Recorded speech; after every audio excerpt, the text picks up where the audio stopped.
নমস্কার, আমরা আলাপের আরেকটা এপিসোডে আপনাদের সবাইকে স্বাগত জানাচ্ছি।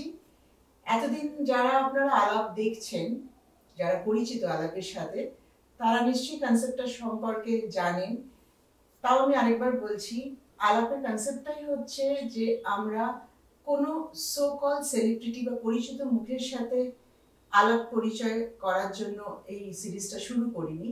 আমরা এরকম কিছু মানুষের কাজ নিয়ে বা মানুষকে জানতে এই সিরিজটা শুরু করা, যারা আমার মনে হয় আমাদের সাথেই আছে, আমাদের বন্ধু বান্ধব, আত্মীয় স্বজন, পরিচিত।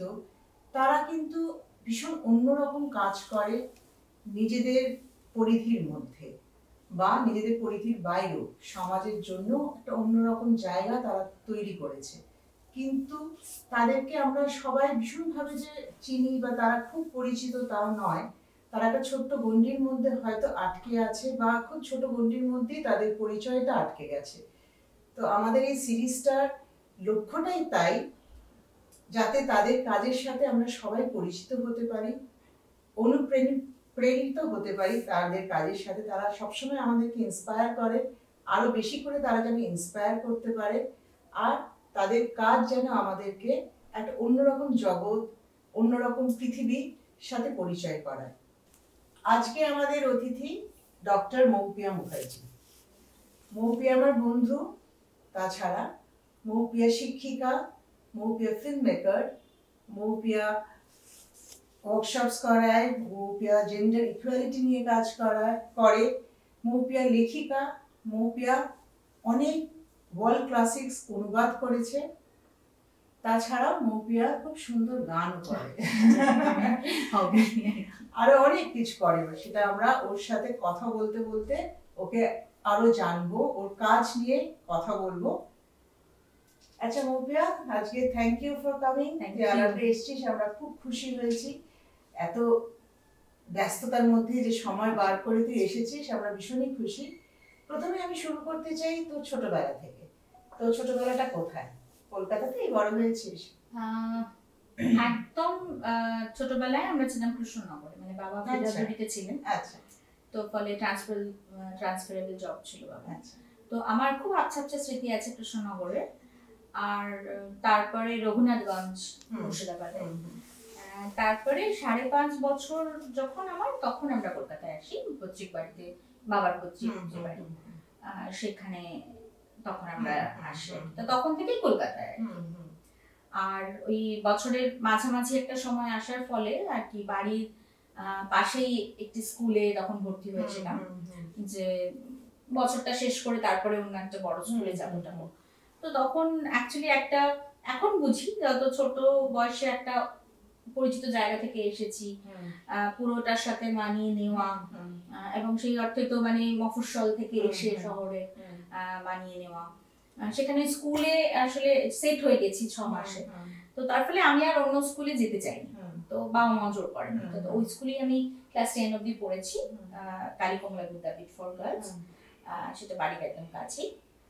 তারপরে 11-12 টাকি গার্লসে পড়েছি, তারপরে সোজা যাদবপুর ইউনিভার্সিটি। যাদবপুরে তোর সাবজেক্ট কি ছিল? যাদবপুরে আমার ছিল কম্পারেটিভ লিটারেচার, আর আমার সাবসিডিয়ারি সাবজেক্ট ছিল ফিল্ম স্টাডিজ। সেখানে যাদবপুর থেকেই তুই তারপরে এমফিল আর পিএইচডিটা করলি? হ্যাঁ, আমি এমএ তো কম্পারেটিভে করলাম, তারপরে এমফিলে সেই বছর মানে 2000 সালে তখন প্রথম ব্যাচ চালু হলো এমফিল ফিল্ম স্টাডিজে। তো মালিনী তখন ছিলেন হেড। তো তখন এমনিতে আমার ইন্টারেস্ট ছিলই, তো ফলে তখন আমি পরীক্ষা দিলাম, এবং সেটা আমরা ছিলাম ফার্স্ট ব্যাচ, পাইনিয়ারিং ব্যাচ বলতেন যশোধরা। আর এমফিল করার পরে আমি বেশ কিছুটা একটু গ্যাপ হয়েছে, তারপরে আমি পিএইচডি শুরু করি। তুই পিএইচডিটা করিস কি নিয়ে, কিসের উপর? সাবজেক্টটা কি ছিল? পিএইচডির বিষয়টা ছিল actually eco-feminism in children's literature বলতে। এইটা খুব ইন্টারেস্টিং একটা শব্দর সাথে আমরা পরিচিত হলাম, ইকো-ফেমিনিজম। মানে আমি অন্তত এই শব্দটার সাথে খুব একটা পরিচিত ছিলাম না মৌপিয়াকে জানার আগে অবধি। আমার মনে হয় আমার মতো এরকম অনেকেই হয়তো আছে যারা খুব একটা পরিচিত নয় এই শব্দটার সাথে। তুই ইকো-ফেমিনিজম কথাটা একটুখানি যদি আমাদের বলিস। মানে এই ওয়ার্ডটা ফেমিনিজমটা তো একরকম, মানে হোয়াট ইজ ইকো ফেমিনিজম? মানে ফেমিনিজম মানে অ্যাকচুয়ালি ফেমিনিজমটা অনেক রকম, ফেমিনিজমস ওই জন্য যাতে বলা চলে আর কি ঠিকভাবে বলতে গেলে। ইকো ফেমিনিজম অ্যাকচুয়ালি এই বিষয়টা শেফালি মিত্র বাংলা করেছিলেন নারী নিসর্গ নীতিবাদ, এবং এইটা কিন্তু তোর এনভায়রনমেন্টালিজম বল বা ইকো ক্রিটিসিজম বল এইগুলোর থেকে আলাদা, ঠিক আছে? মানে লিটারেচারে যখন আমি দেখছি ইকো ফেমিনিজমে মানে এক কথায় যদি আমি তোকে বলি সেখানে হচ্ছে যে মানে ফেমিনিজম তো সবসময় একটা কথাই বলে যে একটা কিছু অপারেশন আছে, কেউ একজন অপারেসড হচ্ছে, বেশিরভাগই সেটা মহিলারা এবং বা মার্জিনাল যারা তারা হচ্ছে, এবং সেইটার কারণ নিয়ে বিভিন্ন মত রয়েছে এবং সেটাকে কিভাবে আমরা সলভ করতে পারি বা কিভাবে ডিল করতে পারি সেটা নিয়ে বিভিন্ন মত রয়েছে।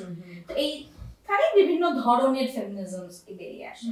তো ইকো ফেমিনিজমের জায়গাটাতে আমি যদি এক কথায় বলি তাহলে এটা বলতে পারি যে এখানে কিন্তু অ্যাকচুয়ালি কোনো ইজমকে মান্যতা দেওয়া হয় না, এইভাবে বলতে পারি, যদিও বলছি ইকো ফেমিনিজম, কিন্তু এখানে বিষয়টা হচ্ছে যে ধর ইকো ফেমিনিজম পিস কুইল্ট বলে একটা তত্ত্ব আছে, যেখানে আমরা বলতে পারি ধর অনেকটা আমাদের কাঁথার কনসেপ্টের মতো, মানে ধর পুরোনো অনেক ছেঁড়া ছেঁড়া কাপড় দিয়ে জুড়ে জুড়ে জোড়াতালি দিয়ে দিয়ে করছি, তাতে করে একটা লম্বা জিনিস তৈরি হচ্ছে, একটা গোটা জিনিস তৈরি হচ্ছে, তার মধ্যে কিন্তু প্রত্যেকটা টুকরো তার আলাদা আলাদা স্বাতন্ত্র্য নিয়ে থাকছে, প্রত্যেকটা রং গন্ধ আলাদা আলাদা আলাদা করে পাশাপাশি থাকছে, কিন্তু সেখানে কোনো ছোট বড় বা ভালো খারাপ ওরকম কিছু নেই, তো সবাই থাকছে, সবটা নিয়েই সুন্দর, সবটা নিয়েই বিষয়টা। এবং এই লিটারেচারের ইকো ফেমিনিজমের জায়গাটা যদি তুই বলিস সেখানে হচ্ছে যে তোমার এই যে বড় ছোট মানে আমি যে জায়গাগুলো দেখেছিলাম ছোটদের গল্প, তো লীলা মজুমদার আর চিনুয়া আচিবি এদের দুজনের ছোটদের গল্প নিয়ে কাজ করেছিলাম আমি।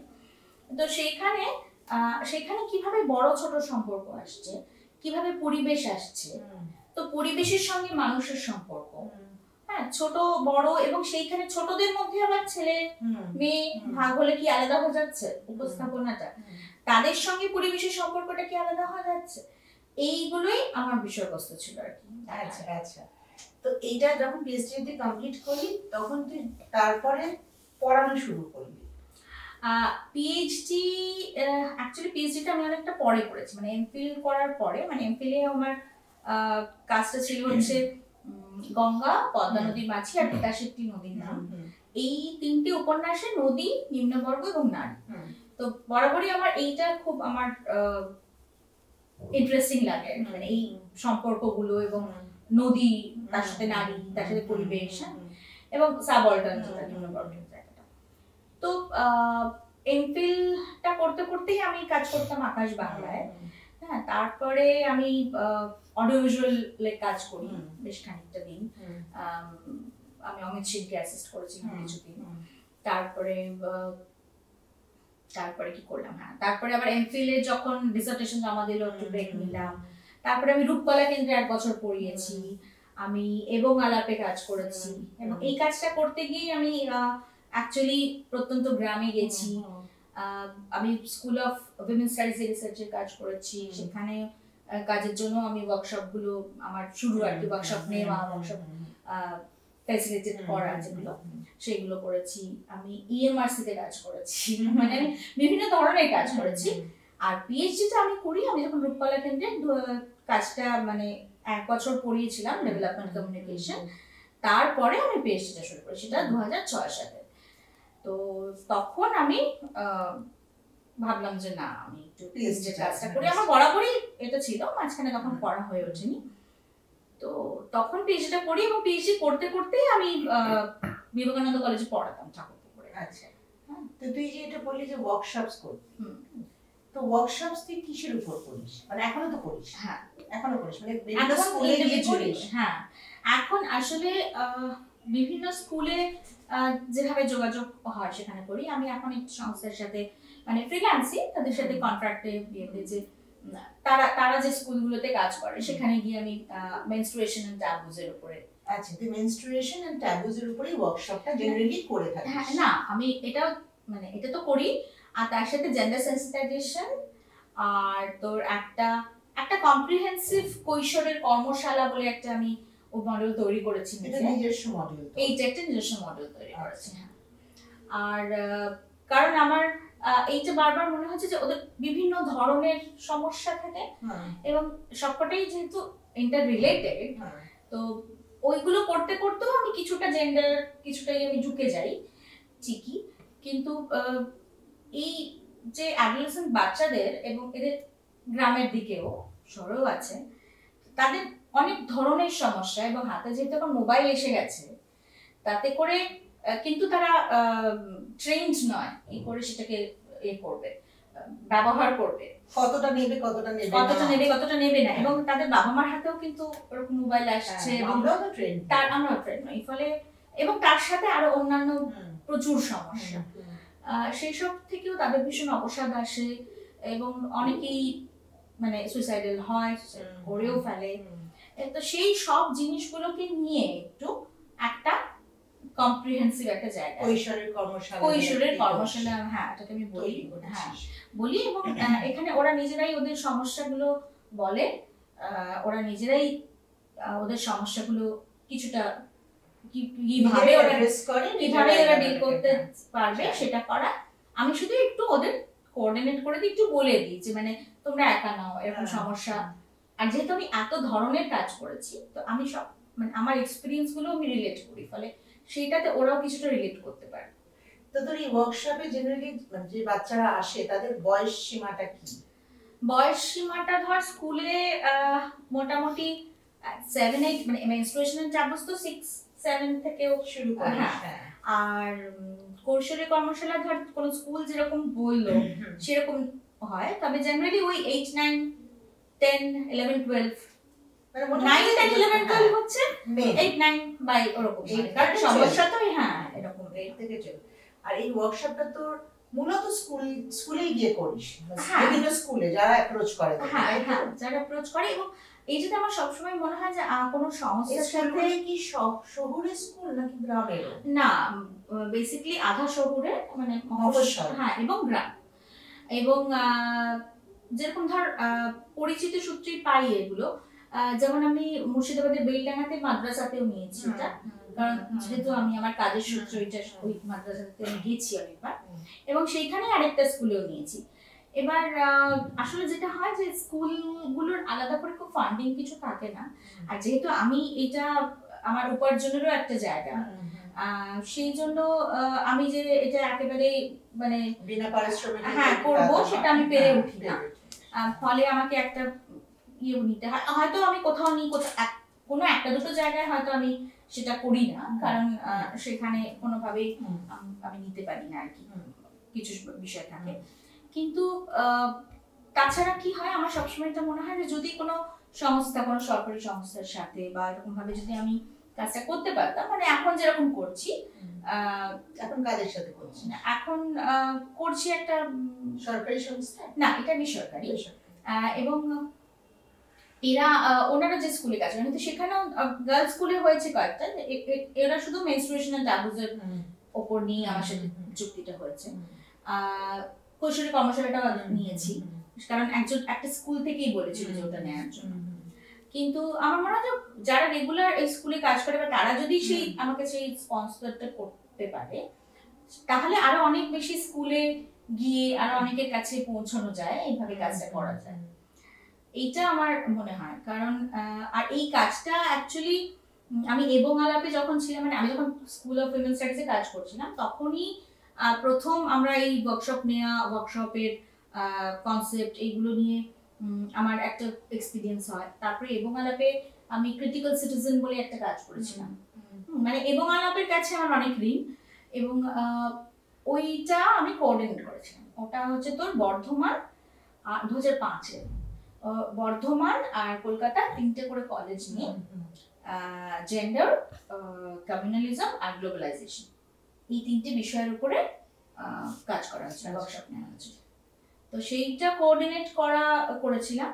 আর তারপরে আবার অনেকটা পরে যখন বিবেকানন্দ কলেজে পড়ানোটা ছেড়ে আবার যখন ফ্রিল্যান্সের ইয়েতে ছিলাম, তখন আবার আমাকে এবং আলাপের শর্মিষ্ঠাদি ডাকলেন এবং তখন আমরা ওই বনগাঁ মানে বর্ডারের ওই দিকটাতে বনগাঁ ওইখানে আমরা অনেকে মিলে ওয়ার্কশপ নিয়েছিলাম। সেখানে তখন এই মেনস্ট্রুয়েশন এন্ড ট্রাভেলসের ওয়ার্কশপটা আমি নিয়েছিলাম। ওটা তখন মডেলটাও আমি তৈরি করেছিলাম, ওইটা নিয়েছিলাম। হ্যাঁ, তো সেইটা আমার শুরু। এবং তারপরে সুন্দরবনের প্রত্যন্ত অঞ্চলে গিয়েও নিয়েছি, মানে এবং ছেলে মেয়ে দুজনেই আছে এরকম জায়গাতেও নিয়েছি। তো সেখান থেকে আমার কনফিডেন্সটা অনেকটা বেড়ে গেছে। তো যারা আপনারা দেখছেন, আপনাদের যদি এরকম ওয়ার্কশপের মনে হয় যে এরকম ওয়ার্কশপ করালে ভালো হয়, যারা স্কুলের সাথে জড়িত বা পড়ান, তারা ওকে যোগাযোগ করতে পারেন, কারণ আমাদের ডেসক্রিপশন বক্সে ওর সব ডিটেলস দেওয়া থাকবে।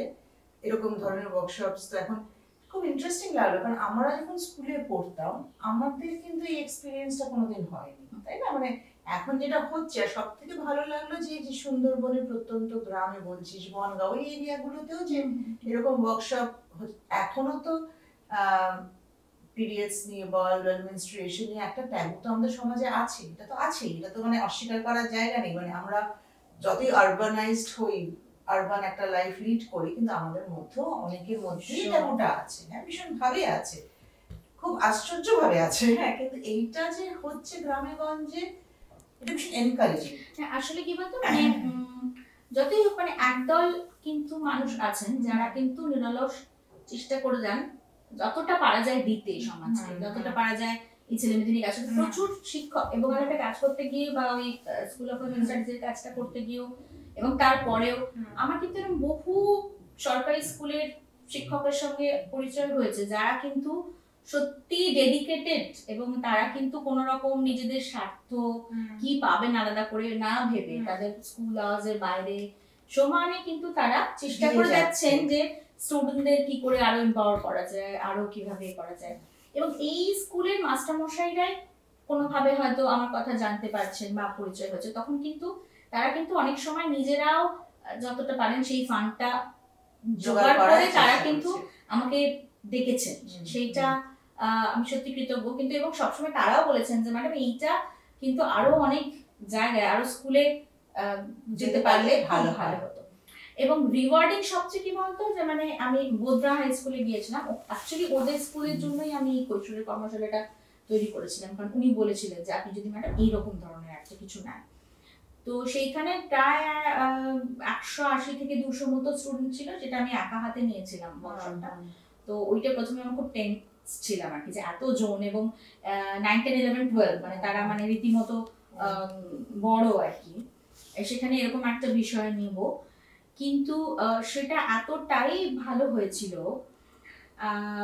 এবং পরের বার যখন গেছি তখন সেই আগের সেশনের ছেলে মেয়ে একজন দুজন এসে আমাকে প্রণাম করছে, বলছে আপনি আমাদের জীবনটা পাল্টে দিয়েছেন। সো মানে এইটা ভীষণ রিওয়ার্ডিং, মানে আমার সত্যি চোখে জল এসে গেছে। মানে আমি তো মানে 3-4 ঘন্টা সারাদিনে, মানে ধর লাঞ্চ ব্রেক টেক বাদ দিয়ে আমি হয়তো টোটাল টানা 3 ঘন্টা তোমাদের সাথে হয়তো থাকতে পেরেছি। মানে সেইটা যে এতটা তোমাদের জীবনে কাজে লেগেছে, এইটা তো সত্যি মানে আমি হয়তো টাকা পয়সার দিক থেকে খুব একটা লাভবান হই না, একদমই নয়, সেটা কোনো মতে জাস্ট চলে হয়তো, কিন্তু এইগুলো ভীষণ আমার কাছে এটার মূল্য ভীষণ অন্যরকম একদম।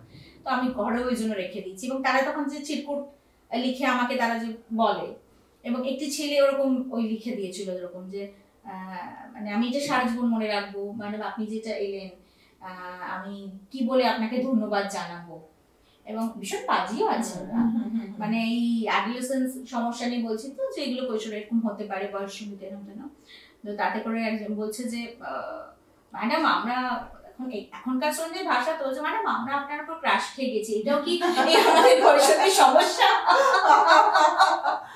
স্মার্ট আছে, দেখ এটা বলতে পেরেছে সামনে দাঁড়িয়ে। হ্যাঁ, মানে একটু কথাবার্তার পরে আইস ব্রেকিং এর পরে কিন্তু আমি বললাম যে না, এটা একদম সমস্যা না, কিন্তু এবং বলেছো যে সেটাও সমস্যা না, কিন্তু আমি যেহেতু তোমাদের এটাতে রেসিপ্রোকেট যদি করতে না পারি সেটা তোমরা গ্রেসফুলি মেনে নেবে, যেটা যদি না মানো তাহলে সমস্যা, আদারওয়াইজ কোনো সমস্যা নেই। এই যে একটা মানে বয়সকে তুই অ্যাড্রেস করিস বা তাদের সাথে কাজ করিস, খুব ইন্টারেস্টিং একটা বয়স। মানে এরা এদের সাথে থাকারও তো একটা আলাদা ব্যাপার আছে, ওরা একটা অন্যরকম এনার্জি দেয়, ইউথের যেটা এনার্জি, কৈশোরের যেটা এনার্জি, সেরকম নিজেকেও একটা বেশ অন্যরকম লাগে। কারণ আমি বলছি আমার ছেলে বন্ধুদের সাথে যখন আমি, ও যেহেতু বাইরে, তখন খুব ভালো লাগে। এটার একটা তো এক্সপিরিয়েন্স বটে। কিন্তু তুই আমাকে বল যে এইখানে বিভিন্ন জায়গায় গেছিস তো, শহরেও গেছিস, গ্রামেও গেছিস, মফস্বলেও গেছিস, স্টুডেন্টদের চরিত্র কি আলাদা? মানে একই এজ, ধর 15 বছর শহরের স্টুডেন্ট, 15 বছর মফস্বলের স্টুডেন্ট, 15 বছর একদম প্রত্যন্ত গ্রামের স্টুডেন্ট, এদের মানসিকতা বা চরিত্র যদি বলি, এটা কি আলাদা তোর মনে হয় ছেলে মেয়ে নির্বিশেষে? না না, ডেফিনেটলি। দেখ, আমি মানে সেই অর্থে যে ভীষণ আরবান ইংলিশ মিডিয়াম স্কুল, মানে আমার মেয়ে স্কুলেও আমি স্টুডেন্ট না, কিন্তু আমি টিচারদের বা প্যারেন্টসদের সাথে সেশন নিয়েছি, যেটা ওনারা ডেকেছেন, নিয়েছি, এবং সেটা ওনারা খুবই মানে অ্যাপ্রিশিয়েট করেছেন। কিন্তু আদারওয়াইজ আমাকে যদি তুই আলাদা করে করিস, আমার মনে হয় যে গ্রামের দিকে যে বাচ্চারা এবং কিছুটা মফস্বলেরও, তারা তাদের এক্সপোজারটা এখন হয়তো মোবাইলের কল্যাণে কিছুটা হয়েছে, বাট স্টিল তাদের এক্সপোজারটা মানে কম। তো মানে আমাদের এখানে তো ছেলে মেয়েদের রোজই উত্তেজনা, মানে রোজই কিছু না কিছু তারা পাচ্ছে, এবং এই এতটা পেতে পেতে কি হয়, গ্রামের দিকে বা এতে তারা যেটুকু পায় সেটুকু না তারা পুরোটা নেওয়ার চেষ্টা করে। এবারে কিছু তো দৃষ্টি থাকবেই, তাদের হয়তো মনে হবে না, কিন্তু আমার সেশনে আমি এখনো অবধি বলবো যে আমি এরকম কাউকে পাইনি যে একদমই কিছু না নিয়ে গেল আর কি। কারণ আমি যখন সেশনটা নিচ্ছি তখনই আমি কিন্তু সবাই বডি ল্যাঙ্গুয়েজটা দেখছি, এবং যখন আমার মনে হচ্ছে যে কারোর হয়তো উসখুস করছে বা ভালো লাগছে না, তখন আমার নিজের কাছেই মনে হয় যে তাহলে আমি কি ওর কাছে পৌঁছাতে পারছি না, এবং তখন আমি তাকেই জিজ্ঞেস করি বলতে, বা তাকেই ইয়ে করি, বা আমি হয়তো মডেলটা এমন ভাবেই করি যাতে সবাই পার্টিসিপেট করবে, এবং যদি সেটা না করে তাহলে আমার মনে হয় সেটা আমি পৌঁছতে পারলাম না, বা আমার লক্ষ্যটা হয়তো ঠিক মতো আমি ফুলফিল করতে পারলাম না। তো সেই ক্ষেত্রে তখন আমি তাদেরকে আলাদা করে অ্যাড্রেস করে জিজ্ঞেস করি। তারপরে এমন হয়েছে যে অনেকেই হয়তো কথা বলতে পারছে না, চাইছে না, কিন্তু হয়তো ওয়ার্কশপটা শেষ হয়ে যাওয়ার পর, সবাই বেরিয়ে যাওয়ার পর তারা হয়তো কথা বলবে। হ্যাঁ, কিন্তু চরিত্র বলতে আমার এইটা হচ্ছে বেসিক ডিফারেন্স মনে হয়। আর আদারওয়াইজ দেখ, একটা বয়ঃসন্ধির বাচ্চার সে শহরে থাক গ্রামে থাক, তাদের একটা কোথাও মিল একটাই, যে সবসময় তাদের কিন্তু এটা মনে হয় যে আমাদের বুঝছে না কেউ, বা মানে তারা নিজেদের হিসাব করতে পারছে, হ্যাঁ মানে তারা পারছে না। ফলে এই জায়গাটাকে তোকে একটু যদি তুই একটু বুঝে নিস যে এর কোন ব্যাকগ্রাউন্ডটা, বা একে কোন কথাটা বললে এরকে সঙ্গে সঙ্গে ও রিলেট করতে পারবে। আমি তোকে এটা বলি, আমি আমার মেয়েকেও অনেক ধন্যবাদ দিই ওই জন্য, যে এই ধর মানে ওই যে মাদ্রাসার কথা বললাম, সেটা মুর্শিদাবাদের মাদ্রাসা এতে বা ওই বোদ্রাসের কথা বলবো, আমি যে মুহূর্তে আমি শুধু বলেছি যে এখানে আর্মি কারা কারা আছে, তুই ভাবতে পারবি না রেসপন্সটা, মানে বিটিএস আর্মি। বিটিএস জানিস? না, তোর ছেলে বড় হয়ে গেছে তাই তুই যখন জানিস না। বিটিএস মানে ওই যে কে-পপ, হ্যাঁ একটা কে-পপ, কোরিয়ান কে-পপ গ্রুপ, এবং এইটা আমি আমার মেয়ে না থাকলে আমিও জানতাম না। সে তখন আর্মি ছিল, এখন তার আবার ওইটা চলে গেছে, আর একটু সে ওই লেভেলটা পেয়ে গেছে না। যারা বিটিএস এর ভক্ত তারা নিজেদের আর্মি বলে, মানে এতটাই তারা ভক্ত যে একটা আর্মি। তো এবারে অবভিয়াসলি টিচাররা বুঝতে পারছেন না, এবং সেই যে হাতটা উঠলো, তো তুই ওদের ইয়েতে চলে, হ্যাঁ মানে যে মুহূর্তে আমি প্রশ্নটা করলাম যেখানে কজন আর্মি আছো, আচ্ছা ঠিক আছে আমরা তাহলে হয়ে গেলে আমরা এই গানটা শুনবো, ওই ডায়নামাইট শুনবো, দেখো সঙ্গে সঙ্গে ওরা বুঝে গেল যে আচ্ছা এই আমাদেরই লোক, অন্তত কিছুটা আমাদেরই লোক, বা এখন আমরা যেটা করতে যাচ্ছি এটা একটু অন্যরকম। মানে মুর্শিদাবাদে, হ্যাঁ বেলডাঙ্গাতেই আরেকটা স্কুলে গেছিলাম, তো সেখানে তো প্রথমে মানে ওনারাই রেখেছিলেন, তো সেখানে হেড যিনি তিনি তারপরে বলছেন যে আচ্ছা, ওরা জিজ্ঞেস করছিল যে খাতা কি বই খাতা নিয়ে কিছু পড়ে আসবো কিনা, তাই বলছে না না খাতা পেন নিয়ে এসো। আমরা ঠিক আছে, ওটাও লাগবে না, ওটা ছিল জেন্ডার সায়েন্স ট্র্যাডিশনের উপরে। তো ওই গিয়ে যখন আমি প্রশ্নটা করলাম তখনই তো মানে ওরা বুঝলো, এবং ফাইনালি যখন শেষ হলো, এবং ওই যে বললাম যে সেই টিচাররা, মানে আমি যখন সেশনটা নিচ্ছি, যখন আমি নানা রকম বলছি তো ছেলে মেয়ে, তখন একজন টিচার উঠে এসে বলছেন যে ম্যাম আমি স্বীকার করছি যে আমার ছেলে ছোট, সে আমার ওই লিপস্টিক নিয়ে লাগাতে ভালোবাসে, এনার সামনে দাঁড়াচ্ছে, আমি তাকে বললাম যে আরে তুই তো ছেলে, এগুলো কেন করছিস, তুই এরকম করছিস। আমি এটা জানতাম না, আমি যদি আগে এরকমটা জানতাম, কিন্তু আমি এবার থেকে আর বলবো না। আমি তো বলবো যে ছোটরা লাগায় না, বা তোমার ছোট ইয়ে হতে পারে, একটু বড় হলে করতে পারো, কিন্তু তুই ছেলে হয় কেন লিপস্টিক লাগাবি, এই কথাটা আমি আর বলবো না। আর এই যে আপনারা ওপেনলি এসে এত স্টুডেন্টের সামনে, আপনি টিচার, আপনি স্বীকার করলেন যে আপনি জানতেন না, আপনি এটা করেছেন, মানে এইখানে এই মেয়েরা অনেক সৌভাগ্যবান, কারণ তাই জন্যই ডেকেছে ওরা। এবং যখন ওটা শেষ হলো তখন আমি ওই ডায়নামাইট চালিয়ে, সে মানে তুমুল নাচ, বাইরে থেকে অন্যান্য স্টুডেন্টরা এসেছে এবং টিচাররা, এবং মানে শেষ হয়ে গেছে, আমি বেরোতে পারছি না, ওরা বেরোতে দেবে না, মানে মনে হচ্ছে যে আমি একটা কি সেলিব্রিটি, আমি মবড হয়ে যাচ্ছি। আমার সাথে বসতে ছিল, বলছে বাবা তুমি দেখছো, আর ম্যাডাম আবার কবে আসবে, আর ওরা ভীষণ মানে তুমি করে বলে তো ওরা, ম্যাডাম আবার কবে আসবে, আবার আসতে হবে, এ করতে হবে। এমনকি মাদ্রাসাতে ওদের খিদে পেয়ে গেছে, হয়ে গেছে, দেরি হয়ে গেছে, একটু 4টে বেজে গেছে, তারপরে যখন ছেড়েছি তখন আমরা বলছি আমরা মেয়ে যা যা মেক করে আসে, বলছে ভালোই হয় খুব জোরে বৃষ্টি এলে, তাহলে তুমি আরো খানিকক্ষণ আমাদের সাথে থাকবে, আর যাবে না। বিশাল এইগুলো খুব পাওয়া। আমার নিজের যখন কোনো কারণে লো লাগে, মানে সবারই লাগে, তখন এইগুলো যদি মনে করি, আমি আমার ঘরের আলমারিতেও রেখে দিয়েছি একটা ছোট বানানো, যে Moupiya ma'am we love you, ছোট্ট চিরকুটে জাস্ট শেষে একটা দেওয়া, তো আমি রেখে দিয়েছি ওখানে। তো আমার যখন খুব লো লাগে, যেই তাকাই, আমার তখন মনে হয় যে না, মানে কিছু তো করছি, কিছু তো করছি। কারণ অনেক সময় এরকম হয়, যেহেতু আমি প্রচুর আমার ম্যাটেরিয়ালিস্টিক দিক থেকে, টাকা পয়সার দিক থেকে খুব একটা রেগুলার ইনকাম না, যখন পাচ্ছি হয়তো পেলাম, একটা থোক পেলাম, সেটা ভালো পেলাম, তারপরে হয়তো কিছুদিন আবার রোজগার নেই, এরকম। তো মাঝে মাঝে অবভিয়াসলি একটা ইয়ে হয় যে এত কিছু করে কি করলাম, এরকম একটা, এবং অনেকে বলো এত কিছু করে কি করি। ফলে এরকম যখন এটা আসে, তখন এইগুলো যখন দেখি, তখন মনে হয় যে না, মানে আমি যেটা করছি, বা আমি মানে অনেকটা ধৈর্য লাগে এবং অনেকটা ফোকাস লাগে, তার কারণ খুব সহজেই মনে হয়, মানে আমি কোনো একটা কিছু চাকরিতে ঢুকে গেলাম এবং আমি রেগুলার একটা জব করছি, কিন্তু এই যে পাওয়াটা, এবং ওই যে ছেলে মেয়েগুলো, ওদের কাছে কিন্তু ওরা হয়তো আমার সাথে হয়তো ওদের দেখাই হয় না, কিন্তু ওদের সারা জীবনে, এই যে বললাম আমাদের জীবন পাল্টে দিয়েছে, এই যে এইটা একটা বিশাল পাওয়া বলে আমার মনে হয়। এবং আরো আমি করতে চাই, মানে আমি নিজে একা খুব বেশি স্কুলে গিয়ে অ্যাপ্রোচ করতে পারছি না, হয়তো পারি না, এবং ফান্ডিং এর জন্য স্কুল থেকেও অনেকটা হয়তো পিছিয়ে যায়, মানে আমার পক্ষে সম্ভব হলে আমি বলতাম যে কিছুই লাগবে না, কিন্তু সেটা আমার অন্য সোর্স অফ ইনকাম থাকলে সেটা সম্ভব হয়।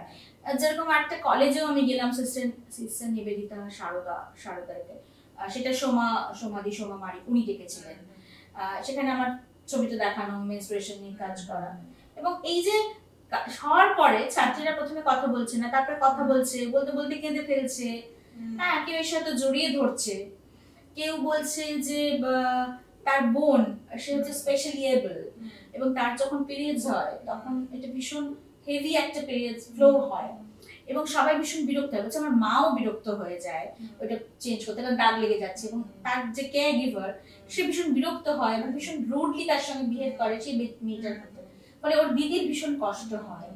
তো সেই জায়গাগুলো থেকে বলছে যে আমার না ছুঁয়ে গেল, আপনি যেগুলো বললেন, যেটা ছবি দেখালেন, আমি গিয়ে বলবো। তো আমি তখন তাকে একটা হাক করলাম, বললাম যে ঠিক আছে, তুমি তোমার বোনকে গিয়ে এই হাকটা করো, আমি তাকে পাচ্ছি না।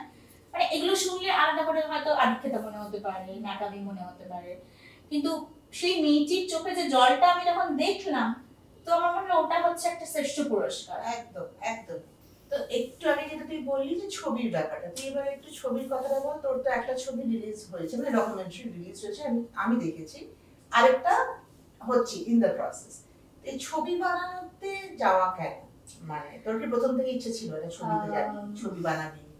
না, আমার ছবি লেখালেখি আসলে তার আগে হচ্ছে যে ডকুমেন্টারি তো আমাদের দেশে সেভাবে রিলিজ হয় না। তুই যেটা দেখেছিলি সেটা হচ্ছে কলকাতা পিপলস ফিল্ম ফেস্টিভ্যালে ওটা দেখানো হয়েছিল তখন। হ্যাঁ, আর ছবি না, আমি মানে স্বপ্ন তো অনেক কিছুই থাকে, কিন্তু একটা ছবি বানানোর জন্য যে প্রচুর হাসেলটা নিতে হয়, ওটা ভেবেই আমি ভীষণ পিছিয়ে যেতাম।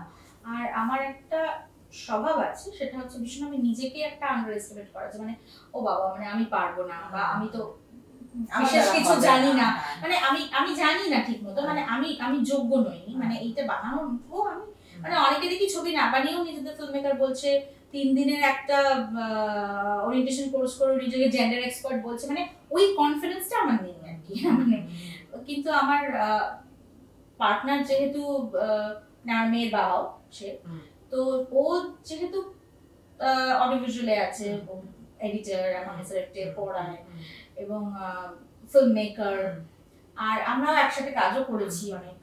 তো সেক্ষেত্রে ও বললো, আর বন্ধুরাও ছিল যে সিনেমাটোগ্রাফার, যে তুই কর, আমরা আছি। টেকনিক্যাল দিকে যেহেতু আমি অতটা সাউন্ড নই, তো সেই জন্য আমার ওইটা সমস্যা হতো যে মানে আমি যেহেতু জানি না। কিন্তু যেহেতু ফিল্ম একটা টিম গেম, এবং আমি সবসময় বলতাম যে আমি যদি ছবি বানাই সবাই তো বলবে যে এটা শঙ্খ বানিয়ে দিয়েছে, তো ফলে এবার বানিও। তো শঙ্খ তখন আমার সত্যি কথা ছবিটা আসাটা শঙ্খর জন্য, ওই পুশটা, মানে আমি বিরক্ত হয়ে অ্যাপ্লাই করেছিলাম ফিল্ম টেলিভিশনে, কারণ ওই শঙ্খ কিন্তু হাজবেন্ড হ্যাঁ মানে ও ননস্টপ ওই ফিল্মস ডিভিশন ছিল তখন, এখন তো মার্চ হয়ে গেছে।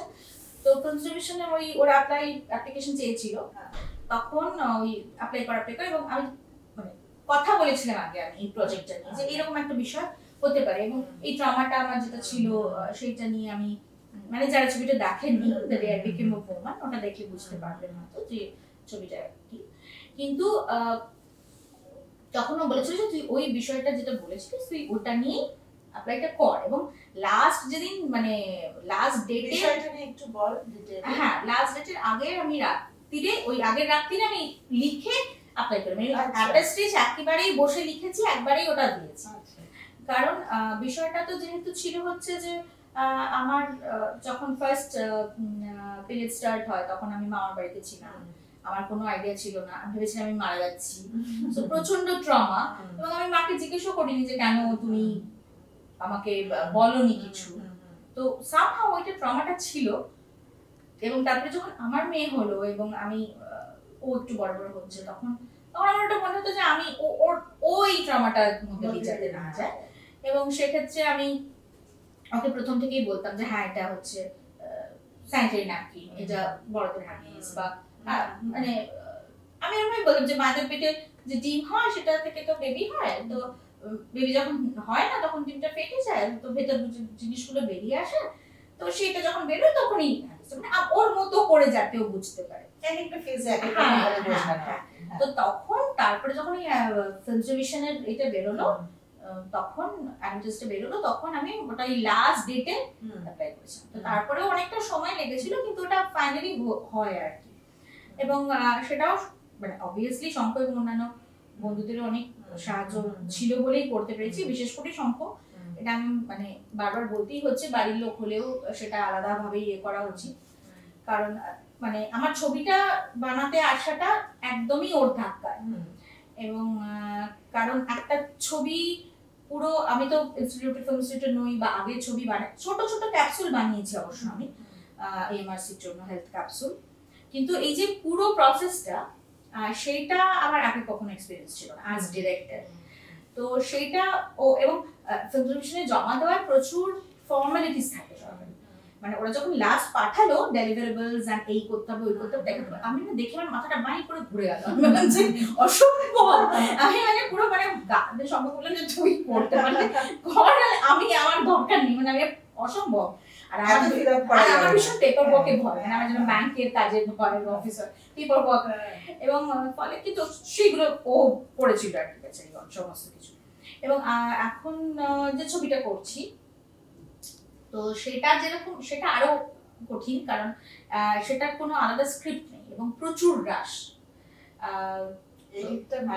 হ্যাঁ, এবং এডিটেই আমি ঝুলে গেছি আর কি, মানে এডিটটার জন্যই আমি বহুদিন ধরে করেছি, কারণ শঙ্করের এডিট করার কথা ছিল, কিছুটাও করেও ছিল, তারপরে বিভিন্ন কারণে সেটা হয়নি, এবং ফান্ডিং ছিল না আমার, এবং আমরা দুজনেই যদি পয়সা ছাড়া কাজ করি সেক্ষেত্রে সংসার চালানোরও একটা ব্যাপার থাকে, এবং তাছাড়াও লকডাউন, প্যান্ডেমিক, সমস্ত কিছু। এবার মানে যখন পার্টনারের সঙ্গে তুই একটা কোলাবোরেশনে কাজ করছিস, তখন যদি নিজেদের ব্যক্তিগত কোনো সমস্যা হয় সেটার ছাপটাও তখন কাজে পড়ে, কাজটা তখন স্টল হয়ে যায়, এগুলো তো হয়ই, কিন্তু বেসিক সমস্যা ছিল ফান্ডিং।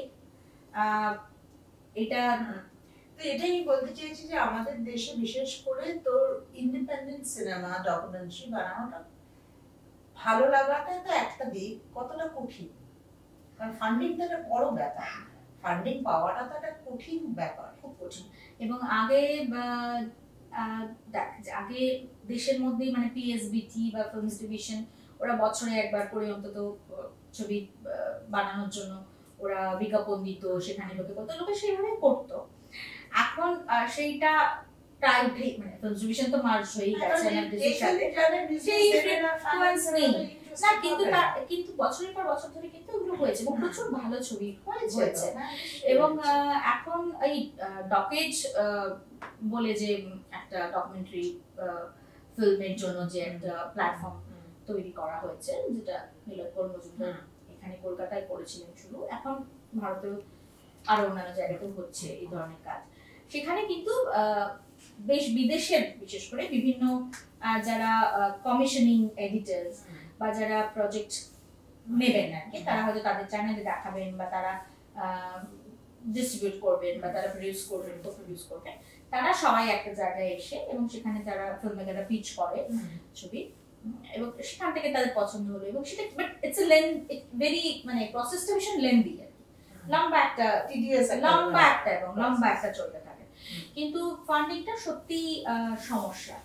এবং মানে আমার যেরকম এটা সত্যি কথাই, আমার মানে পুরোটাই সেলফ ফিনান্স এবং সেজন্য খুবই যাকে বলে হাতের হারিকেন অবস্থা। হ্যাঁ, এবং ওই আমি আমার আত্মীয়-স্বজনের মধ্যে একটা ছোট ক্রাউড ফান্ডিং করেছিলাম, তাতে 2-3 জন, মানে সবাইকে তো ডেফিনেটলি বলা যায় না, সবার ইয়েও থাকেও না, মানে আজকে যদি আমার কাছে কেউ যায় আমি দিতে পারবো না, তাহলে সবসময় সেটা সম্ভব না। কিন্তু যাই হোক, তারা সেখান থেকে কিছু সাহায্য পেয়েছিলাম ওইগুলো নিয়েই। হ্যাঁ, মা কিছু সাহায্য করেছিলেন আর বাকিটা আমি করে কিছু কিছু মানে যেরকম ক্যামেরা বন্ধুরা হয়তো দিল, হ্যাঁ, চেরিপিক্সের আমাদের ক্যামেরা দিয়ে সাহায্য করেছিল, আমি কিছুটা এডিট করেছিলাম, তখন সেটা তখন ওরা স্টুডিওটা ব্যবহার করতে ছিল, তখন মানে পরিচিত বন্ধু বান্ধব মানে এরা করে। এবং প্রথম দিকে আমি এবং যেখানে আমি শুটটা করেছি তাদের বাড়িতেই থাকতাম, তার সাথে ফ্যামিলি ফ্রেন্ডসও তারা হয়ে গেছে।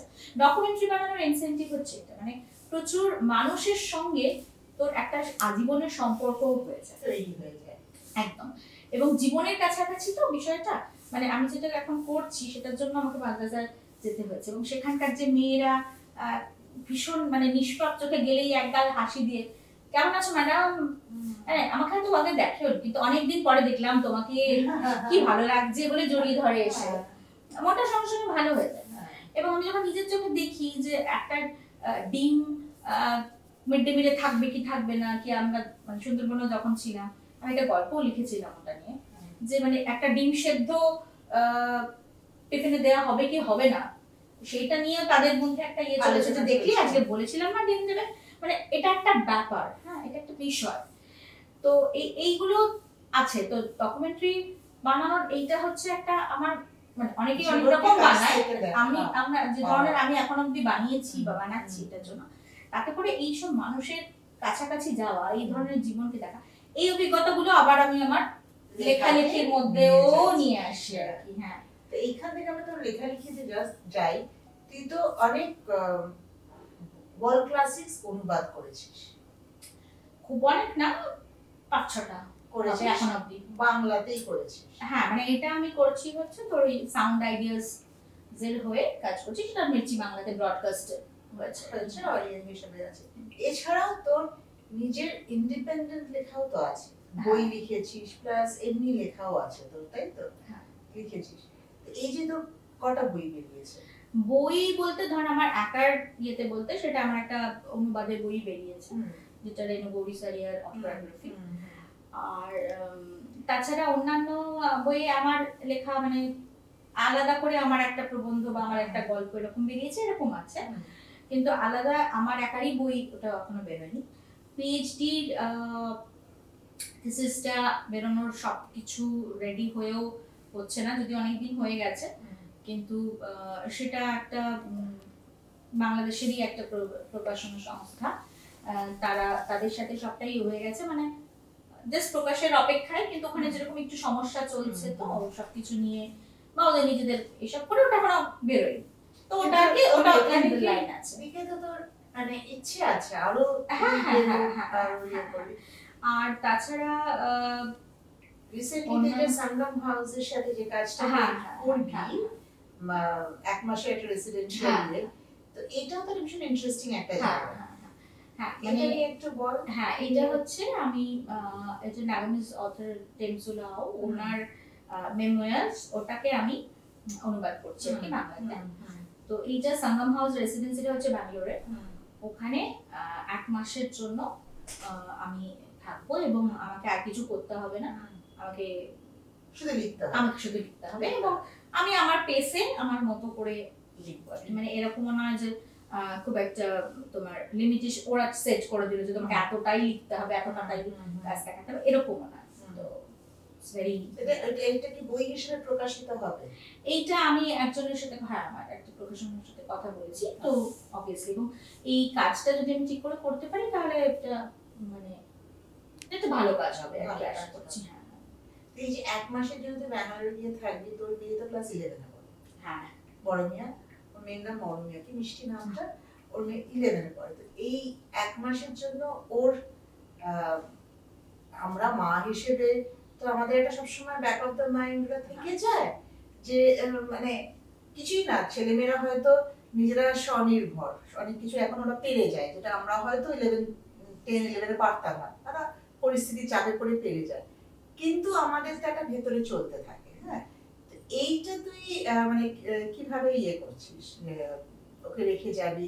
কারণ আমি যতদূর জানি তোর হাজবেন্ডও ফ্রিল্যান্সিংই করেন, তো উনিও ব্যস্ত থাকেন সবসময় যে বাড়িতে থাকতে পারেন তা তো না, তো তোকেই তো পুরো মানে অনেকটা দায়িত্ব মেয়ে নিতে হয়। না, ও ফ্রিল্যান্সিং করতো আগে, এখন ও এসএলএফটিআই তে। হ্যাঁ, কিন্তু সবসময় ব্যস্ত। আর ফ্রিল্যান্সিং করতো যখন, তখন মানে অনেকটাই নয়, আমাকে প্রায় পুরো দায়িত্বটা নিতে হচ্ছে। তো যে সেজন্যই আমি আরো বিশেষ করে মেকি প্রায়োরিটি দিয়েছিলাম। তার কারণ হচ্ছে যে মানে আমি দেখেছি মানে একটা সময় এরকম ছিল যে আমি সপ্তাহে 3 দিন কাজ করছি, সেখানেও আমি বেলেঘাটা থেকে যাচ্ছি লজে, সেখানে দুপুরবেলায় স্কুল থেকে ফেরার সময় তো আমরা তো যেরকম করে থাকি, হ্যাঁ স্কুল থেকে ফিরলো ঠিক ছিল, বা পরীক্ষা থাকলে হলো কবে পরীক্ষা, ক্রাফট কিছু দিল, কিছু নোটিশ দিয়েছে, কিছু নিতে হবে, এইগুলো একচোট খবর হলো। তারপরে সেইগুলো যদি কিছু থাকে সেগুলো ফেরার সময় সেগুলো কিনে আনা হলো। হ্যাঁ, এবারে ফিরে এসে যেহেতু আমারও মানে ফ্রিল্যান্সিং আর রান্নার লোক একটা সময় ছিল, তারপরে ছেড়ে দেওয়ার পরে আমি দেখলাম যে মানে একজনকে খুঁজে তাকে তার সঙ্গে সরবরাহ হয়ে সবকিছু করে তারপরে আবার ছেড়ে দেওয়া, আবার একটু নিজে করে নেওয়াটা অনেকটা মানে মানসিক ভালো লাগে, কিন্তু ওটা হ্যাঁ ফিজিক্যালি খুব টায়ারিং হয়ে যাচ্ছিল সেই সময়টায়। কারণ বাজার করা এবং রান্নাটা অতটা ব্যাপার না, কিন্তু বান্নাটা ব্যাপার আর কি, যে কাটা কোটা এবং তারপরে গোছানো ওইটা বিষয়। তো তারপরে আমি আমাদের 8টা 8:30টায় ফিরে আমি তো রান্না চাপাচ্ছি, সেই সময় মেয়ে আসছে পড়া নিয়ে, এবং ছোট থেকে ও অভ্যস্ত হচ্ছে যে প্রচুর প্রশ্ন করে, হ্যাঁ আলোচনা করে পড়া। এবারে ও প্রশ্ন করছে এবং আমি রেগে যাচ্ছি তখন, কারণ তখন আমার আর দিচ্ছে না, এবং তখন বাড়িতে হয়তো এডিট সেটআপটা তখন ছিল, তো তখন বাড়িতে হয়তো তখন লোক এডিট হচ্ছে এই হচ্ছে, এবং সবটা মিলিয়ে চলেছে আর কি দিনের পর দিন, বছরের পর বছর। কিন্তু আমার এখন তুই যেটা বলছিস, এখন তো ক্লাস 11-এ অনেক সরবরাহ হয়ে গেছে, এবং ও এখন, এবং যার জন্যই আমি এখন অ্যাপ্লাই করেছি, আমি আগে অ্যাপ্লাই করিও নি, এবং এবার অ্যাপ্লাই করতে পেয়েও গেছি, সেটা একটা ভালো ব্যাপার। কিন্তু ও একটু একটু বলছে ঠিকই, আমি জানি যে ও পেরে যাবে, সেই পেরে যাওয়ার মতো একটা ব্যাপার আছে, এবং হ্যাঁ, এবং যেহেতু ঠিক ওপরে মা আছে, ও দরকার হলে সেটা মা ছোটবেলাতে তো দেখেছে। আমি তোকে এটা জিজ্ঞেস করতে চাইছি, কারণ তুই জেন্ডার ইকুয়ালিটি নিয়ে কাজ করিস, সেটাই জানতে চাইছি। কারণ আমাদের সংসারে যে প্রতিনিয়ত যে কাজটা আমরা করে থাকি, মানে সংসারকে দেখা বা বাড়ির কাজের একটা ক্লান্তি আছে, মানে এটা রেগুলার বেসিসে একই কাজ, সকালে টিফিনে কি মানে ব্রেকফাস্টে কি হবে, লাঞ্চে ভাবা চিন্তা করা, তার জোগাড় করা, এর একটা ক্লান্তি আছে। তো এই যে গার্হস্থ শ্রমটা যেটা আমরা মেয়েরা দিয়ে থাকি, হয়তো অনেক পুরুষও দিচ্ছে এখন, আমাদের থার্ড ওয়ার্ল্ড কান্ট্রিতে বলছি মহিলারাই বেশি দিয়ে থাকি, তো এর কি আমরা সঠিক মূল্য পাই? মূল্য মানে শুধু টাকা পয়সা মূল্য বলছি না, টাকা পয়সা মূল্যের কথা কেন আসছেই না, তো মনে হয় যে আমরা সেই মানে সেই ভ্যালুটা কি আমরা পাই?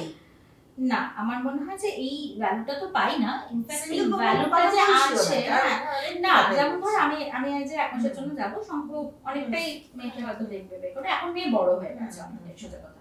কিন্তু আগে যখন ফ্রিল্যান্স করতো প্রায় প্রত্যেক শীতেই ও বাইরে থাকতো কাজের জন্য, এর জন্য, এবং আমি পুরোটাই আমার মেয়েকে যখন ইয়ে করতাম, বাবা থাকতো না, মন খারাপ হতো। ফলে শুধু যে এ যুগিয়ে যাচ্ছে জিনিস হয়ে যাচ্ছে সেরকম নয়, ফলে কারণ এটা তো আর মেন্টাল, ফিজিক্যাল, ইমোশনাল সব দিকটাই টেক কেয়ার করতে হচ্ছে। তো নিজের কথাটা ভাবার খুব একটা এ থাকে না, যেটা হয়তো ঠিক নয়, সেটা করে নেওয়াটাই উচিত। আমার যেটা সমস্যা হয় আজকাল, তুই যে ভ্যালুয়েশনের কথাটা বলি, যে ভ্যালু পাচ্ছে কি পাচ্ছে না, আমরা যখন মানে আমি তো এমফিল মানে উইমেন স্টাডিজে পড়েছি, তারপর থেকে মানে যখন আমরা পড়াশোনা করেছি বা আমরা যখন আলোচনা করেছি, কাজ করেছি নিজেরা, তখন একটা জিনিসে আমরা বারবার বলার চেষ্টা করতাম বা বোঝানোর চেষ্টা করতাম যে এই যে একজন মহিলা সকাল থেকে রাত্রি অবধি প্রচুর কাজ করেন, কিন্তু তিনি হয়তো হোম মেকার, তাকে যদি তুমি জিজ্ঞেস করো যে আপনি কি করেন, তিনি বলবেন আমি তো কিছু করি না। এই যে আমি কিছু করি না, এইটা এমন ভাবে বারবার করে বলতে বলতে বলতে বলতে বছরের পর বছর ধরে মাথায় মগজে মনে সব সেঁধিয়ে গেছে। মানে দুটো এক্সট্রিম দিক আছে, বুঝলি? একটা হচ্ছে ভীষণ গ্লোরিফাইড মাদারহুড, যে আমি তো বাচ্চা মানুষ করছি, মানে এই যে প্রচন্ড, মানে তার ফলে কি তুমি করো সেটা কোনো অসুবিধা নেই, কিন্তু যে হয়তো তার কাজটাকে প্রায়োরিটি দিচ্ছে, তার মানে সে বাচ্চাকে দেখছে না, তা না, সেটা তো অন্যভাবে ব্যবস্থা করছে, একদল সেটাকেই করছে। এবং আরেকটা দিকেও এই প্যাট্রিয়ার্কাল মেন্টালিটিটা নিয়েই মহিলারাও কিন্তু সেই জায়গাটাতেই থাকছে যে আমরা তো কাজ করছি, আমরা তো চাকরি করছি, আমরা তো রোজগার করছি, দূর ও তো কিছু করছে না, মানে ও তো বাড়ি থাকে, ও আর কি করবে, ও খালি বাচ্চাই করছে। এবং অনেকেই এই ধরনের কথা বলছে, মানে এই যে মায়েদের যে হোয়াটসঅ্যাপ গ্রুপ থাকে স্কুলে, আর সেইগুলোর প্রতি অনেক মহিলা ভীষণ তাচ্ছিল্য থাকে। হ্যাঁ, মানে অবভিয়াসলি সেখানে হয়তো কেউ বলছে আমি শাড়ি ব্যবসা করছি, সে শাড়ি দেখাচ্ছে, সে করছে, এবং একটা রেসও চলে যে এই খাতা দাও, এই কথা, মানে লোকে পাগলের মতো টেনশন করে। মানে এবার সেটাও তো একটা সমাজের প্রেশারই হচ্ছে, কিন্তু আমরা সবসময় একটা জাজমেন্টাল জায়গায় চলে যাই। এবং আমি এত ধর কাজ করেছি, এত আমি মানে জানি বিষয়গুলো, থিওরিটিক্যালিও জানি, মানে আমারই কিন্তু অনেক সময় শুনতে শুনতে, বা আমি কিন্তু আমার বাড়ির লোককেও সেভাবে বোঝাতে পারিনি যে এই যে একটা আমি অফিসে কাজ করছি সেখানে, বা আমি প্রচুর টাকা পাচ্ছি, সম্মান পাচ্ছি, এবং সেটা দিয়ে আমি হয়তো কিছুটা আমি আমার যে মানে সংসারের কাজগুলোকে আমি ভাগ করে দিতে পারছি, তাকে আমি টাকা দিচ্ছি, সেই পরিমাণ সেটা যেমন একদিকে তোমার রিকগনিশন পাচ্ছ, তুমি সবকিছু করছো, কিন্তু যারা এই হাফ মানে পার্ট টাইম জব করছে, নিজের কাজও করছে, প্রায় একা হাতে বাচ্চাকে সব দিকটা থেকে ইয়ে করার চেষ্টা করছে সব রকম ভাবে, তার কিন্তু মানে স্ট্রেস বল, ফিজিক্যাল এবং মেন্টাল, সেইটা কিন্তু অসম্ভব বেশি হয়।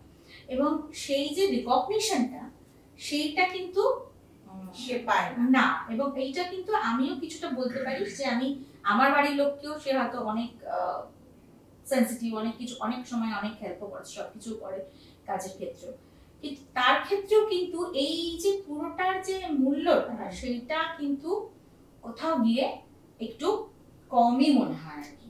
মানে হ্যাঁ ঠিক আছে, মানে অবভিয়াসলি তুমি করেছো, তুই বাড়ির জন্য মেয়েকে তুই করছিস, সবকিছুই করছিস, কিন্তু কোথাও একটা সময় হলেও কিন্তু তার এটা মনে হয় যে এত কিছু করে ও তো আরো অনেকটা রোজগার করতেই পারতো।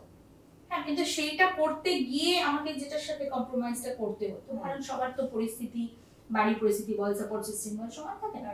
ফলে সেইটা করতে গিয়ে যেটার সাথে আমাকে কম্প্রোমাইজটা করতে হতো, সেইটা আমার ব্যক্তিগতভাবে মনে হয়েছে যে আমি সেটা অ্যাফোর্ড করতে পারবো না, কারণ আমার বাচ্চার যদি মানসিক একটা সমস্যা হয়ে যায় ফর্মেটিভ ইয়ার্সে, সেইটাকে রেকটিফাই করাটা বেশি কঠিন এবং কখনো কখনো হয়ও না।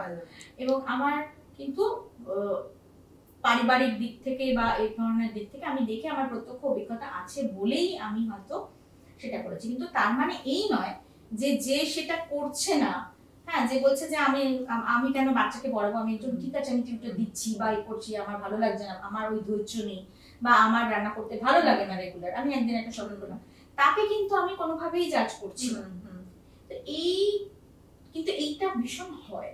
তোর কি মনে হয় ওভারঅল সমাজে, আমি পার্টিকুলার কোনো বাড়ির কথা বলছি না, ওভারঅল সমাজে যারা সোকল হোম মেকার, যারা সোকল কিছুই করে না, এটা আমরা বলে থাকি কিছু করছে না, সোকল হোম মেকার, তাদেরকে কারা বেশি লুক ডাউন আপন করে, পুরুষরা না নারীরা?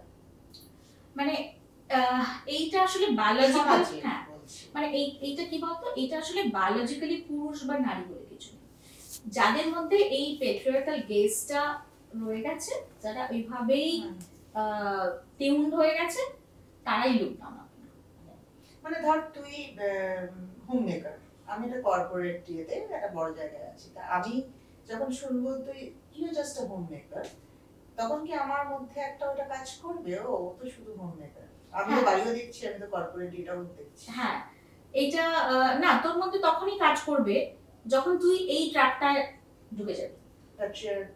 যখন তুই এই প্যাট্রিয়ার্কাল এবং এই ক্যাপিটালিজম এর এই ট্র্যাকটায় ঢুকে যাবি যে টাকা রোজগার করাটাই হচ্ছে কাজ, তুই যদি ওই ট্র্যাকটায় ঢুকিস তাহলে তুই ওটা ভাববি, অবধারিত তুই ভাববি।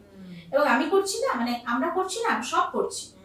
এবং এই যে আমি নারী, আমি সব পারি, এটার একটা পজিটিভ দিক বলেই সবাই হয়তো ভাবে, কিন্তু আমি মানে একটা বয়সের পর বারবার করে আমার শুধু এটাই মনে হয় যে আমি নারী ডেফিনেটলি, কিন্তু আমি সব পারি না, আমি সব পারতে চাইও না।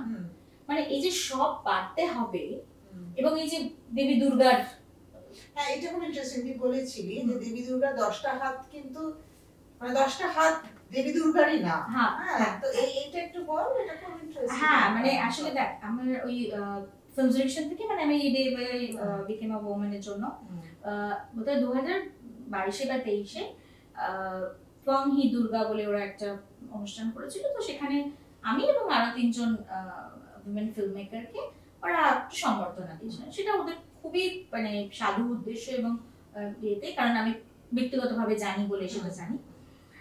কিন্তু সেখানে যখন আমি বলতে গিয়ে আমি এটা বলেছিলাম, মানে ক্ষমা চেয়ে নিয়েই বলেছিলাম যে মানে মেয়েদেরকে দশভুজা হিসেবে দেখার আর অভ্যেসটা আমরা কমাতে পারলেই ভালো, কারণ আমি তো হতে চাই না একদম মা দুর্গা। কারণ 10টা হাত, এবং সত্যি কথাই তার মধ্যে 2টো হাত হয়তো আমার মায়ের, বাকি 2টো হাত আমার বাড়িতে যিনি ডোমেস্টিক ওয়ার্ক করেন তার, বাকি 2টো হাত হয়তো আমার প্রতিবেশী, যার বাড়িতে আমি হয়তো একদিন আমার মেয়েকে ছোটবেলায় রেখে বলছি যে একটু রাখ, আমার লোক আসেনি, আমাকে এক্ষুনি বেরিয়ে যেতে হবে। এবং হয়েছে, এবং হয়েছে যে কিছু করার নেই, মানে প্রায় কাঁদতে কাঁদতে ঊর্ধ্বশ্বাসে দৌড়চ্ছি।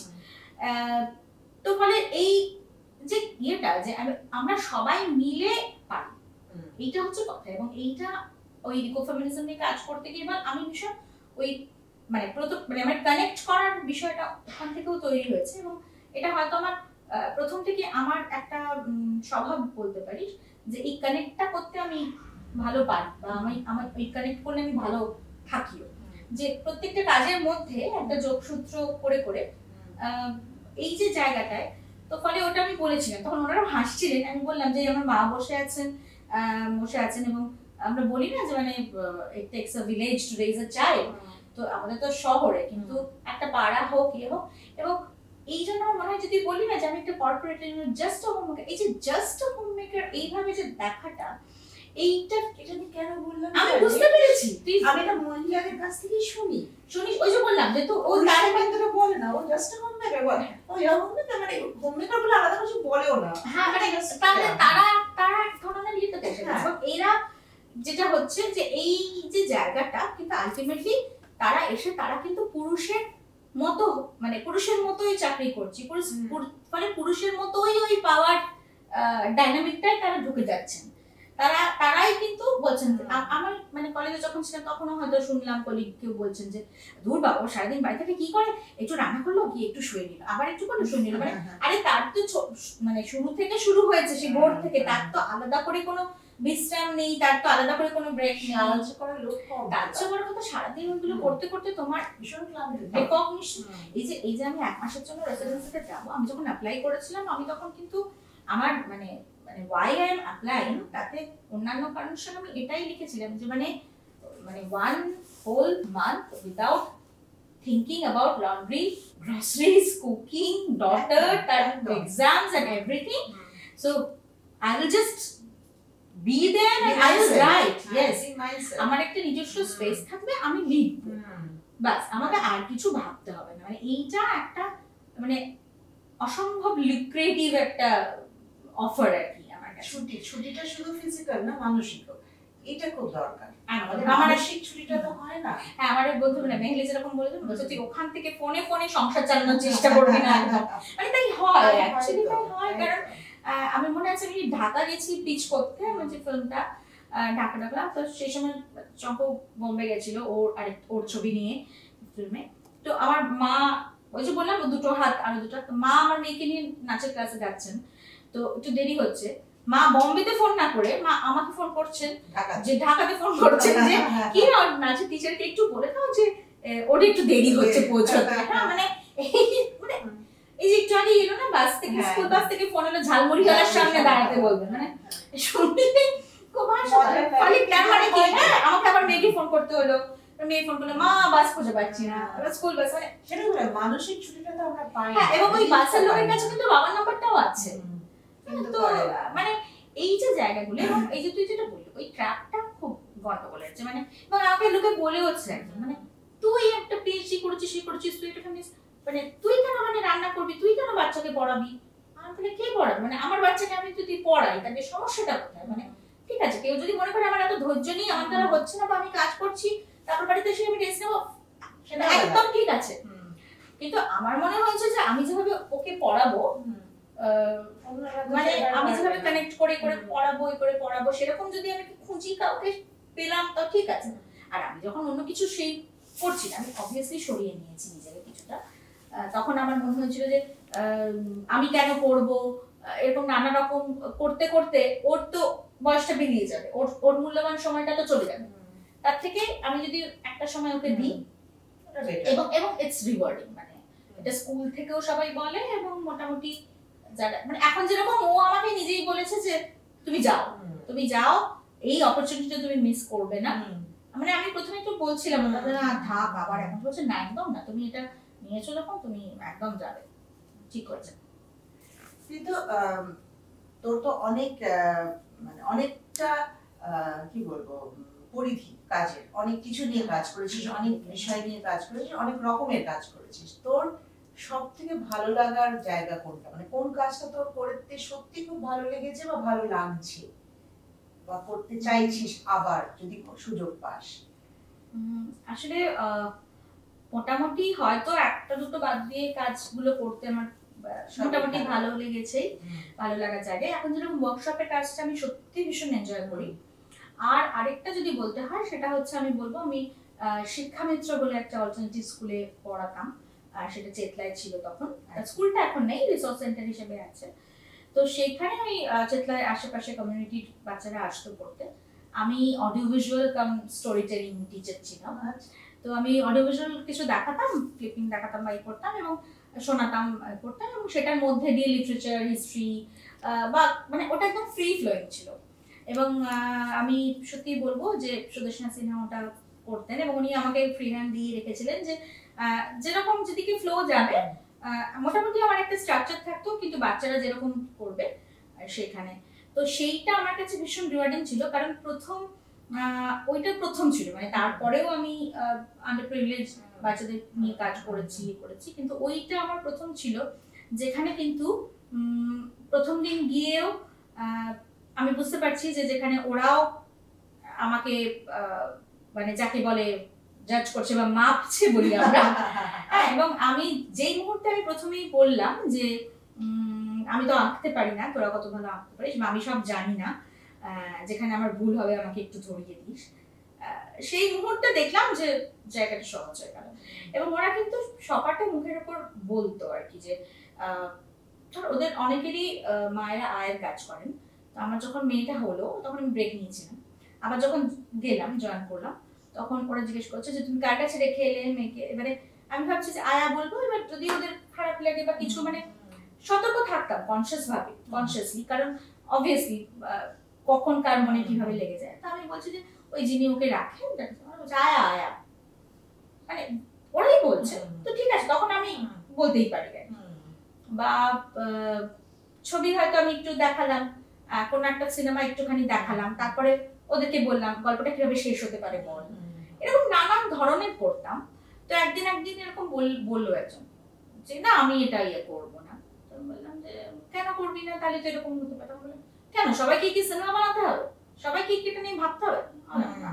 ঠিক, ভাবতে হবে না। তো ওরা কিন্তু এইগুলো ভীষণ বলতো এবং অদ্ভুত অদ্ভুত কিছু উদাহরণ দিত। মানে হ্যাপি ফিটে ছিল পেঙ্গুইন, প্রচুর পেঙ্গুইন, হ্যাঁ, দিগন্ত জুড়ে ওপর থেকে শর্ট নেয়া পেঙ্গুইন প্রচুর। আমরা যে কি, তো ওরা বললো যে আমরা দেখছিস কি ভালো লাগে, তখন বললো হ্যাঁ মনে হচ্ছে না ব্রিগেড। তো এরকম ভীষণ অনেস্ট, এবং ওইটা করে আমি ভীষণ মানে আমার ভীষণ ভালো লাগতো। মানে আমি সপ্তাহে একদিন পড়াতে যেতাম প্রথম দিকে, তো ওইটা আমি বলতাম যে আমার সারা সপ্তাহের অক্সিজেন। ওই কাজটা করে আমি খুব আনন্দ পেয়েছি। সুন্দরবনে যখন যেতাম সেটাতেও আনন্দ পেয়েছি খুব, মানে জার্নিটাও একই সঙ্গে। আমার কলিগ ছিল, সে বলতো যে তুমি প্রত্যেকবার ওই ক্যানিংটা পেরিয়ে টোটোতে যাও, এই হাওয়াটা দেয়, প্রত্যেকবার তুমি এটা বলো উফ কি ভালো, আমি মনে হচ্ছে এখানেই থেকে যাই। প্রত্যেকবারই তুমি এই কথাটা বলো যে আমি আর ফিরবো না রে। তো এই বাইরে এইগুলো আমি খুব এনজয় করেছি। আমরা মোটামুটি আমাদের আলোচনার শেষ পর্যায়ে চলে এসেছি। কথা বলার তো অনেক কিছু আছে বুঝতেই পারছেন, কিন্তু একটা সময় সীমার একটা ব্যাপার তো থাকেই। তো মৌপিয়া, ডক্টর মৌপিয়া শুধু মানে she is a women of many hats, সেটা তো শুনতে সবাই তো অবশ্যই অসম্ভব ইন্সপায়ারিং। তো সব কাজগুলো, ওর কাজ, ওর ছবির লিংক, বইয়ের লিংক সবই আমাদের ডেসক্রিপশন বক্সে থাকবে, ওর কন্ট্যাক্ট ডিটেলসও থাকবে। যদি কেউ আপনারা চান ওকে যোগাযোগ করতে ওয়ার্কশপের জন্য বা অন্য কাজের জন্য, নিশ্চয়ই করবেন। আর ভালো লাগলে আমাদের জানাবেন কমেন্ট বক্সে, আর শেয়ার করবেন, আমাদের সাবস্ক্রাইব করবেন। এটাতে সবাই যেরকম বলে আমিও বলছি। প্রথমে যেরকম বলেছিলাম যে মৌপিয়া ভীষণ ভালো গান করে, তো আজকের এই আড্ডাটা ওর গান ছাড়া কিন্তু শেষ করা যাবে না। মৌপিয়া একটা ছোট করে হোক, যেভাবে হোক, যেটা গান গাও, সেটা দিয়ে আমরা আমাদের আজকের এপিসোডটা শেষ করছি। আর তোকে অনেক অনেক ধন্যবাদ, তুই এতটা সময় দিয়েছিস, এত সুন্দর সুন্দর অনেক কিছু জানতে পারলাম। ভালো লাগলো কথা বলে, কারণ এই কথাগুলো শোনার মতো লোকও দরকার হয় আর কি। আমাদেরও জানা হলো, মানে অনেক কিছু তো সত্যি আমরা তো সব জানবো সেটা হতে পারে না, মানে জানার তো একটা লিমিটেশন সবারই থাকে। খুবই ভালো লাগে। আর আসলে বিভিন্ন ধরনের কাজ তো সেটা করার একটা ইয়েতে থাকে। এটা ছোট গান দিয়ে মানে, আর তবে আমি খুব ভালো গান কিছু গাই না, একটু বন্ধু বাড়ি বলেছে, আমার ভালো লাগে গানটা করতে। চর্চা বলতে আলাদা করে হয় না, কিন্তু গান শিখি। আমি গুরুর নাম বলছি না, কারণ আমি যেটা যা গাইবো তাতে আমি আর বিপুল তরঙ্গ রে, বিপুল তরঙ্গ রে, সব গগন উদ্বেলিয়া মগন করি অতীত অনাগত, আলোকে উজ্জ্বল জীবনে চঞ্চল, কি আনন্দ তরঙ্গ, বিপুল তরঙ্গ রে, বিপুল তরঙ্গ রে। তাই দুলিছে দিন কর চন্দ্র তারা, চমকি কম্পেছে চেতনা ধারা, দুলিছে দিন কর চন্দ্র তারা, চমকি কম্পেছে চেতনা ধারা।